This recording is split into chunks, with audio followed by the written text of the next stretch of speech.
Magandang araw sa ating lahat. Ito po ulit ang inyong lingkod at ang inyong langkawal, Captain Mark Lester, Katunggal Philippine Army Reserve. At ang pag-uusapan natin ngayon sa video na ito ay yung mga bagay, yung mga kailangan nating i-expect, yung mga kailangan nating tandaan kung tayo ay papasok sa Reserve Force. So if this video will help you in a way or helped you in a way, subscribe to my channel and hit the notification bell para sa ating future videos.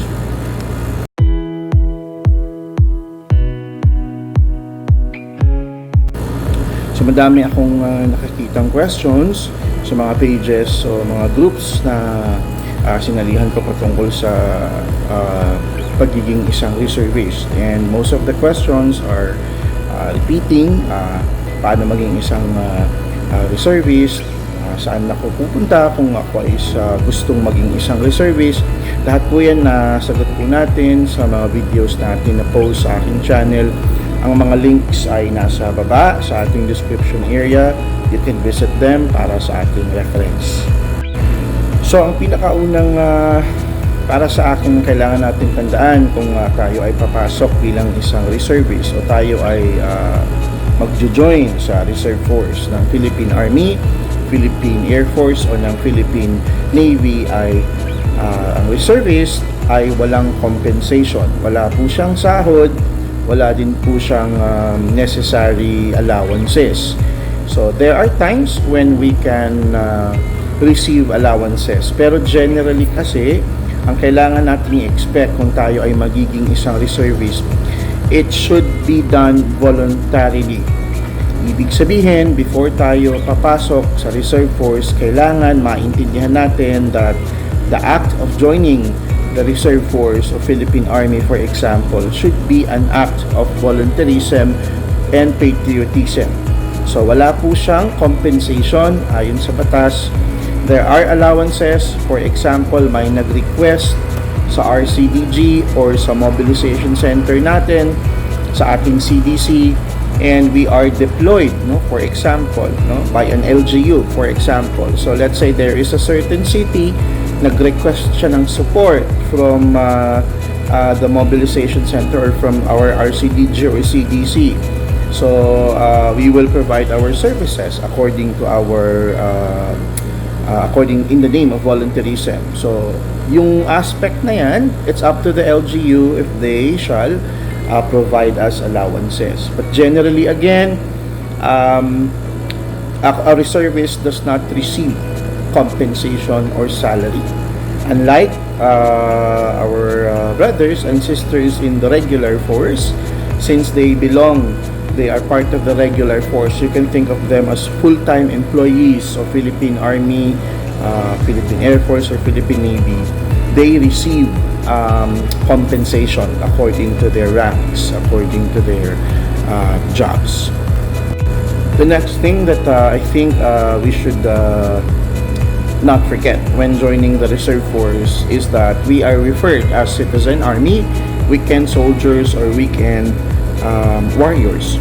So ang reservist ideally provide services or nagjo-duty, quote and quote, during weekends only, unless may mga special orders, may mga orders tayong or may mga events tayong gagawin, and if you are available, then you can join the weekday events or sessions. Pero generally, from what I learned, based on my knowledge, ang isang reservist ay nagjo-duty lamang every weekends or kung may duty on that particular day, kasi there are days when there are no events or special meetings, then there is no need for a reservist to report to his or her mobilization center or kung saan siya na-mobilized doon sa ating CDC. So ang isang factor kung bakit weekend soldiers ang mga reservist ay may mga reservist na mga may individual corporate jobs, gaya ng teachers, engineers, and etc. So ideally, weekends ang ating duty. The next thing that I think we should think about or remember when joining the Reserve Force, nahahati po siya sa dalawa. Actually, ang regular force, ganito din ang kanyang sistema, no? So, meron tayong mga enlisted personnel, mga EP, they starting from the rank of private and chief master sergeant, if I'm not mistaken, and then may mga commissioned officers, okay? They start from second lieutenant to general. So, yung mga commissioned officers, sila yung mga officers. Yung mga EP naman, yung mga enlisted personnel, sila yung nag-execute ng mga instructions or mga quote-unquote commands ng ating mga officer. So, the same system also applies in the regular force. Meron din po silang EP or enlisted personnel, and meron din silang mga officers o yung tinatawag nating mga opisyal. So, syempre, since they are part of the regular force, then they receive compensation. Next is we should not belittle, we should not discriminate the reserve force, no? Kasi may mga nagsasabi na reserve lang. A reserve force is very essential in a sense na nagpo-provide siya ng support sa regular force. So reserve force is actually the backbone of the regular force.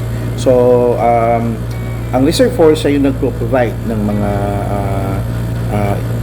services like community involvement programs, no? Mga CMOs, Civil Military Operations. No? So essentially,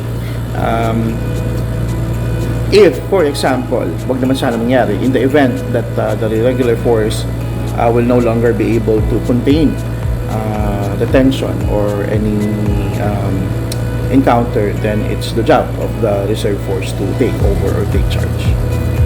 So, very essential ang reserve force. So, hindi dapat siya discriminate na reserve force lang. Hindi dapat ganun, no? We coexist and we play our individual vital role in representing the armed forces of the Philippines and the branch of services of AFP. So, we are brothers and sisters and we are equally important in the organization. I think ang pinaka-importanteng kailangan tandaan ng isang reservist o ng isang individual bago siya mag-join ng reserve force is to control ourselves, manage ourselves when wearing the uniform, when representing ourselves as a soldier. So nagiging ginagamit siya as a symbol of pride and strength and courage, but in a wrong way. So may responsibilities po tayo. We cannot just wear our uniforms anywhere and everywhere and anytime we want. From what I know, ang isang reservist ay authorized lamang mag-wear ng uniform on duty. So, since it is not part of our daily jobs, we have a corporate job, no? Hindi naman siya required talaga.